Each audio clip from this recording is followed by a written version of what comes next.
Inulan ng batikos ang basaan sa San Juan ngayong taon kung saan may inaresto pa dahil sa pagsaboy ng asido.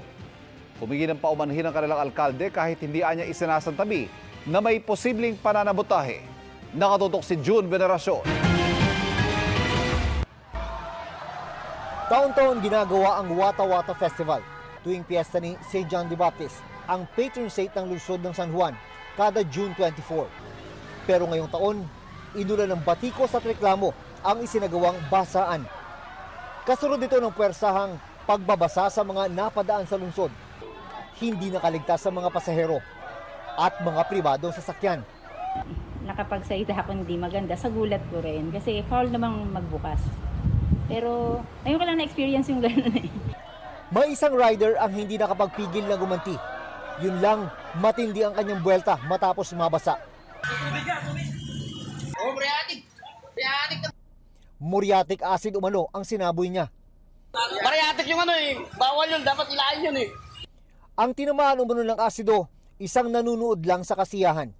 Niluglugo yung mukha ko buo sa puno ng balde para malaban, maano lang yung hapti, tsaka ang sakit ng mata ko. Medyo iba yung paningin ko, sir, parang medyo malabo. Naaresto ang nagsaboy umano ng asido at sinampahan ng reklamong physical injuries.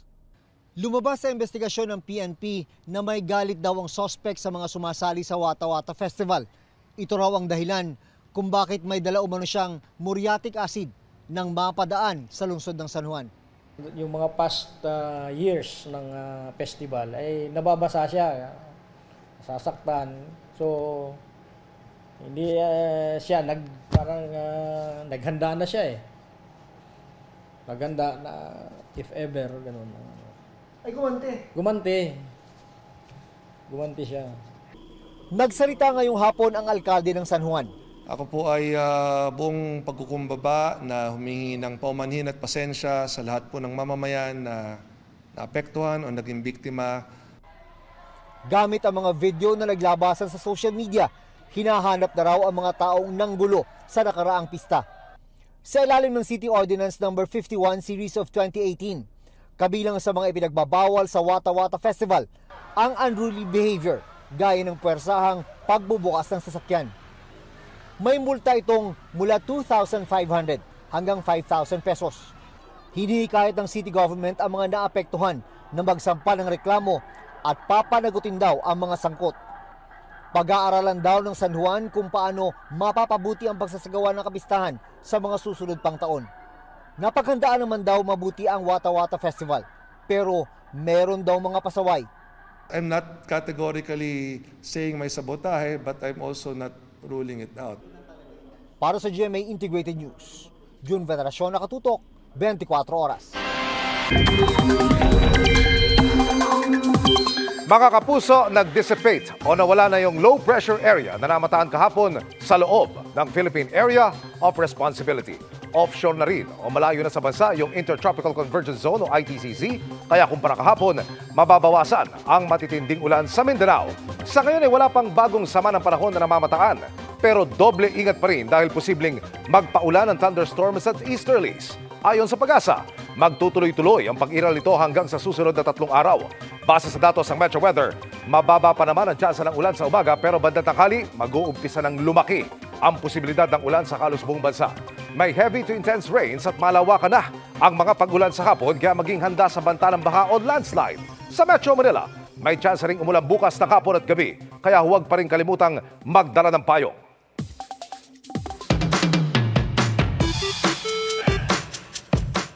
Magandang gabi mga kapuso. Ako po ang inyong Kuya Kim na magbibigay sa inyo ng trivia sa likod ng mga trending na balita. Marami ang napatingala at namangha dahil ang langit sa ilang bahagi ng Luzon, kabilang ang Metro Manila, nagkulay kahel o orange. Meron nga bang pinapahiwatig ang kulay ng langit?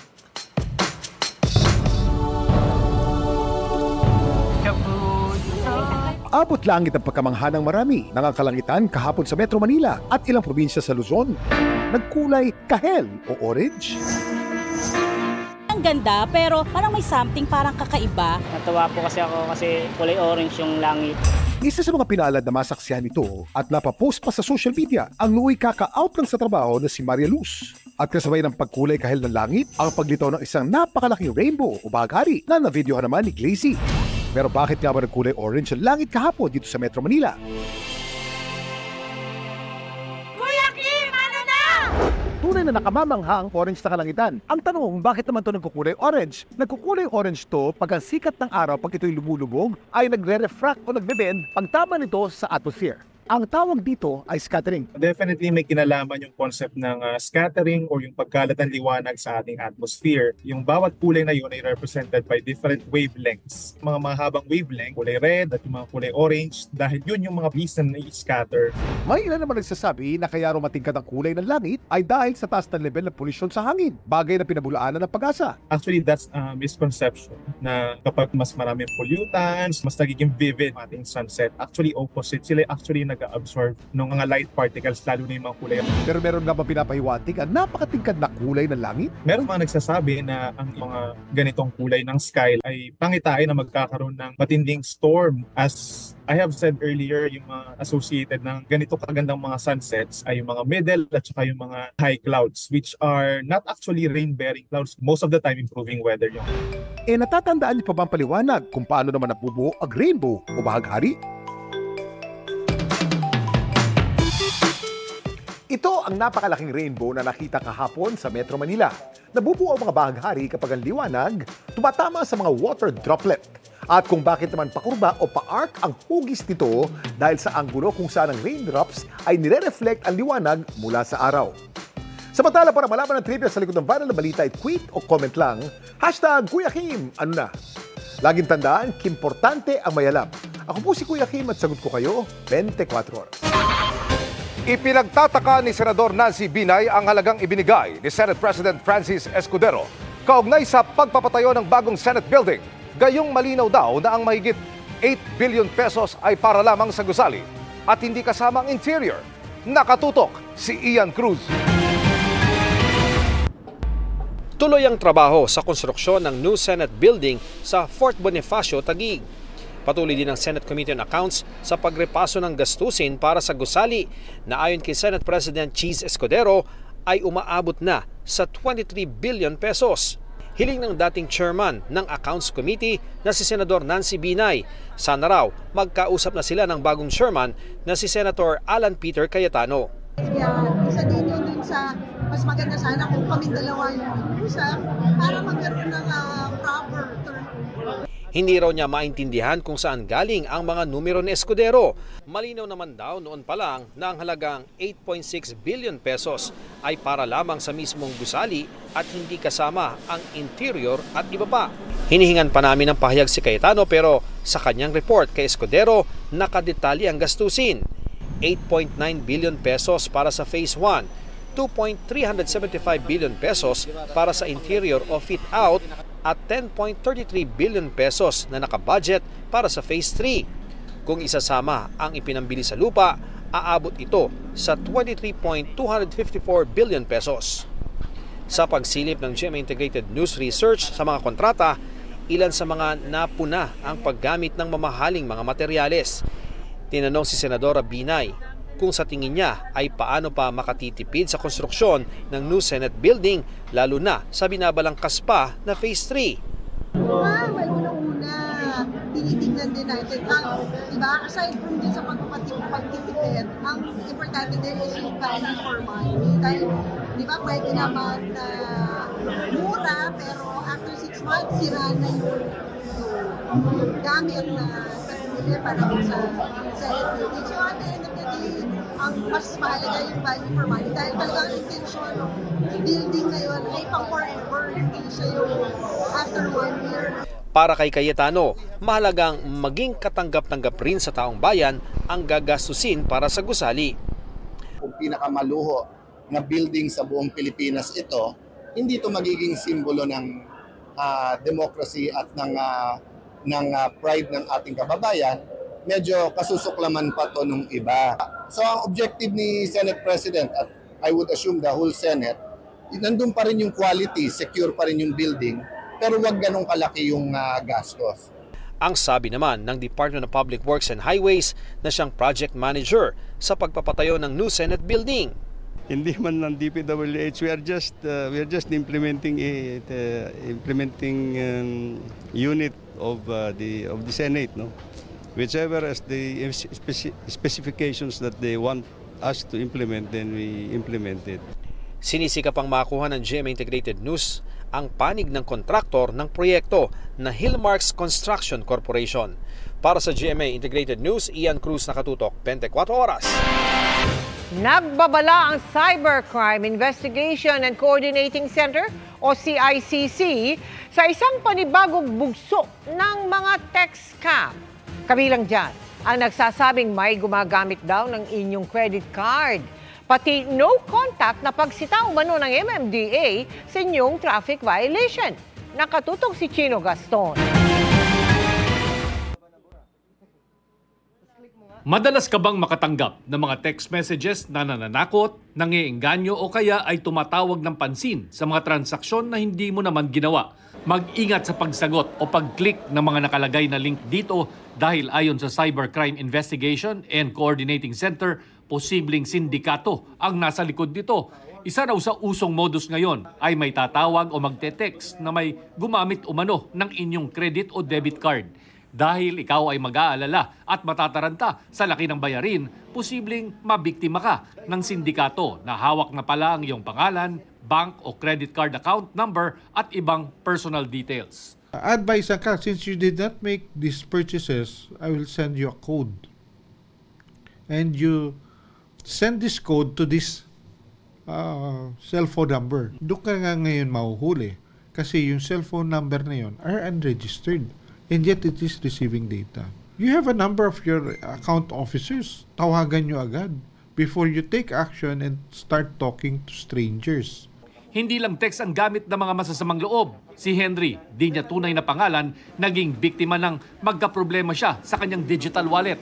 May isang email address na inalok sa kanya ng mga kakilala na kaya raw lumutas ng kanyang problema dahil empleyado daw ito ng digital wallet company. Nung inaayos na nila, sabi nila, wait lang sir, may darating na OTP sa inyo. Nung dumating yung OTP, is pakibigay ko rin sa kanya. Hindi naman ako nagdadag. Alam ko sa email, kung makikita nyo talaga sa yung email address niya, talagang totoo. Napakagaling mag-English sir. Hindi niya rin mapoprocess to kung hindi ko rin ibibigay yung yung 4-digit number sir. Maya sir, yun.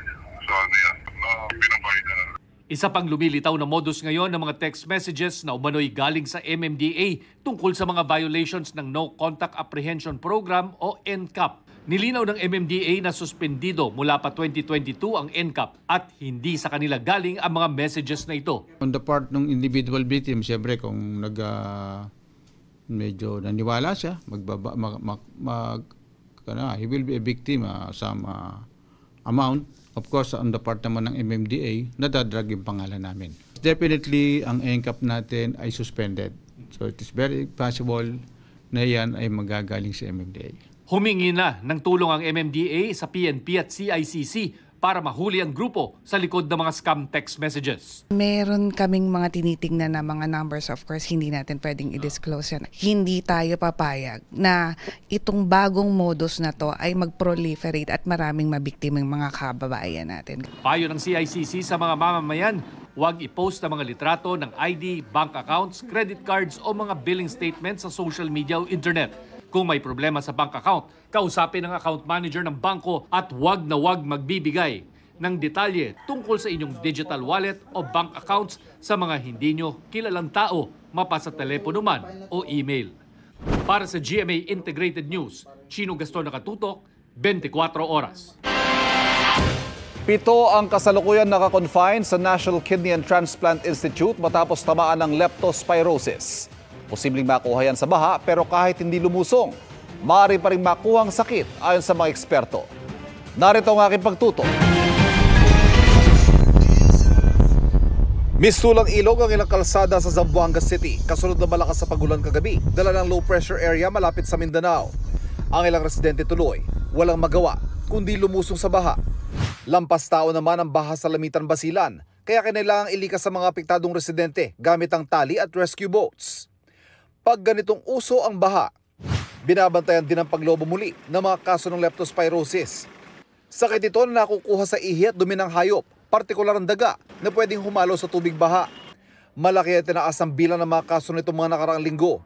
Medyo kami po ay nababahala mula sa 6 nung last 5 to 6 weeks ago. Naging 60 siya. Tumaas from 6 to 60. And then yung pinaka-latest 2 weeks natin, 83 cases no, for that particular interval. Kabilang sa tinamaan ng hardinerong si Robert, Lunes ng nakaraang linggo na magsimulang sumama ang kanyang pakiramdam na nauwi sa mataas na lagnat, pagsusuka at pagdurumi. Na magpasuri, doon na nakumpirmang tinamaan siya ng malalang kaso ng leptospirosis. Pag unting ulan lang po sa lugar po namin kasi squatter, bumaba agad. Nagsisitalsika na po yung mga tubig. May ano ka ba no? May sugat ka? Meron po sa paa, marami po. Marami ka sugat sa paa? Bakit marami ka sugat sa paa? Dahil po sa bahay din namin po kasi marami surot. 2 beses ang kinailangang i-dialysis si Roberto sa National Kidney and Transplant Institute, kung saan kasalukuyan may 7 naka-confine na tinamaan ng leptospirosis. Ang isa, kritikal. Ayon sa isang infectious disease expert, dapat mag-ingat ang mga tao sa mga bahaing lugar. At hindi man lumusot kahit talsik lang, maaari pa rin magka-impeksyon kahit walang malalim na sugat. Most of them are really the ones that are really exposed kasi nagtatrabaho. Tricycle driver, construction worker, no? Yung mga delivery riders. Matataas sa lagnat, pananakit ng katawan ang paunang sintomas ng leptospirosis at kapag nasundan niya ng paninilaw at pagkonti ng ihi, senyalis na yan na inaatake na ang kidney o bato ng tao. Kung hindi talaga makakaiwas at parte ng kapaligiran o di kaya ng inyong hanap buhay ang ma-expose sa baha, kumonsulta sa inyong mga health center. When you are exposed, kadalasan punta na kayo sa health center kasi merong antibiotic prophylaxis, no? With doctor's guidance. Para sa GMA Integrated News, Ivan Mayrina, nakatutok, 24 oras. Paano kung ang pagbili sa mga sari-sari store pwede na rin online? Posibilidad yan kung maalam ang mga maliliit na negosyo kaya tuturuan sila ng Trade Department. Nakatutok si Maki Pulido. Mahigit 70% ng mga negosyo sa bansa may tuturing na micro-business o maliit na negosyo. Higit sa kalahati nito, sabi ng Department of Trade and Industry, micro-retailers tulad ng mga sari-sari store na aabot ang bilang sa 1.3 million sa buong bansa. Malaking bagay ang kita mula sa sari-sari store na pangbuhay sa pamilya ni Kaloy. Nakatulong sobra. Tuition, mga pambayad ng bills. Para madagdagan ang kaalaman ng mga sari-sari store owner, naglunsad ang DTI ng programang Tindahan Mo, I-Level Up Mo. Libreng ituturo dito kung paano magagamit ang internet para mapalago ang negosyo. Gagawin ito kada huling Miyerkules ng buwan, 9 to 10:30 a.m. May live streaming sa social media pages ng DTI. Pwede ring magpunta sa DTI Negosyo Center para makapanood. Nagdi-digital na ang buong mundo. Kailangan nilang makipagsabayan. Dapat meron din sila ng mga tools and skills na ginagamit din ng mga mas nakakalaking mga negosyo. Pero si Kaloy, hindi raw masyadong bilib sa programa. Kung gusto raw talagang makatulong ng DTI, gawan sana ng paraan ang mga binabayaran nila sa mga permit.